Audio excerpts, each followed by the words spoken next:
Hi, it's Jim. Before we get into today's episode, I want to tell you about another fantastic podcast, CDW Canada Tech Talks. If you're passionate about technology and innovation, this might be a podcast you want to check out. Join host KJ Burke as he and industry experts dive into the latest trends, insights, and strategies shaping the tech landscape in Canada. From hybrid cloud to AI adoption, CDW Canada Tech Talks covers it all. Don't miss out. Visit cdw.ca/tech talks to tune in today. There's a link in the show notes, and you might find a surprising guest on the show. And now, back to our regularly scheduled programming. Researchers implant false memories into ChatGPT and create security compromises.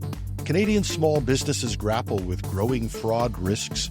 A man-in-the-middle PCB bypasses HP's ink cartridge protections. And the world's largest chip maker, TSMC, dismissed OpenAI CEO Sam Altman as a podcast bro. Welcome to #Trending. I'm your host, Jim Love. Let's get into it. A security researcher has exposed a troubling vulnerability in ChatGPT's long-term memory. Johan Rehberger found that attackers could use what's called indirect prompt injection to plant false information into ChatGPT's memory. And this isn't just a temporary glitch. These false details persist in all future conversations. For example, Rehberger showed how ChatGPT could be tricked into thinking someone is 102 years old, believes the Earth is flat, or even lives in the Matrix. Hold on the Earth is flat thing. I think I know a couple of those people.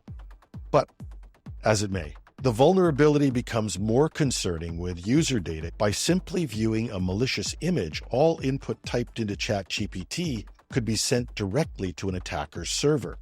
What's really interesting is this is memory persistent now, said Rehberger. When you start a new conversation, it's actually still exfiltrating the data. While OpenAI has released a partial fix, prompt injections are still possible. Users are urged to check what ChatGPT remembers to protect their data. Small and medium-sized businesses across Canada are increasingly facing fraud risks, with 50% experiencing either attempted or successful fraud in the past year. The most affected sectors include transportation, finance, insurance, and the arts.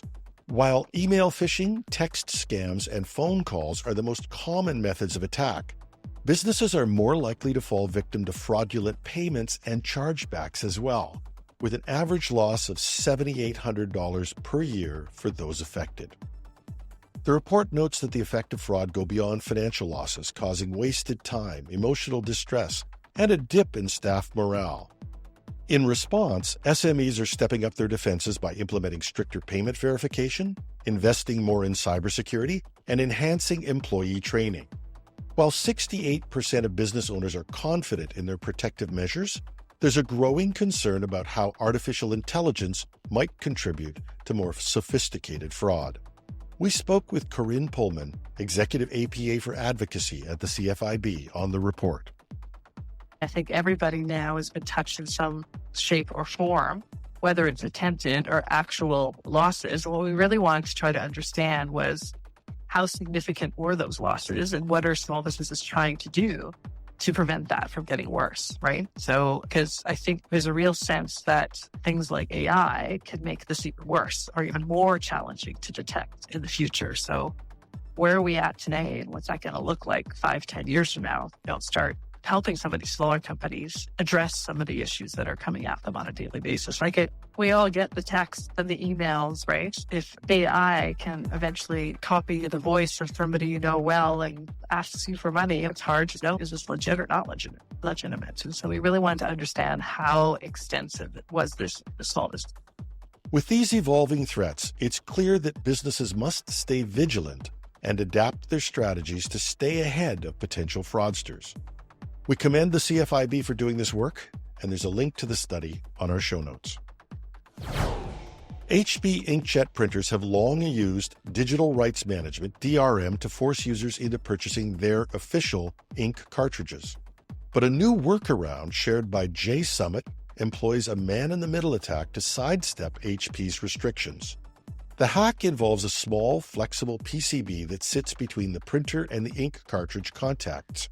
tricking the printer into thinking it's using an official HP cartridge, even when it's a third-party refill. The board contains a tiny chip that modifies communication and allows users to bypass DRM and continue printing without using HP's original ink cartridge. HP hasn't taken this lightly. They're threatening to disable printers using third-party cartridges, citing security concerns. While lawsuits over their DRM are ongoing, users might look to avoid future complications by switching to a monochrome laser printer, which is generally free from such restrictions.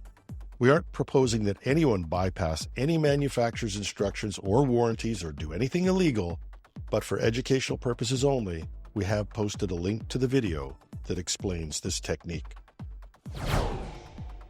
TSMC executives reportedly dismissed OpenAI CEO Sam Altman as a podcasting bro after he proposed a staggering $7 trillion investment plan to build 36 new chip-making plants.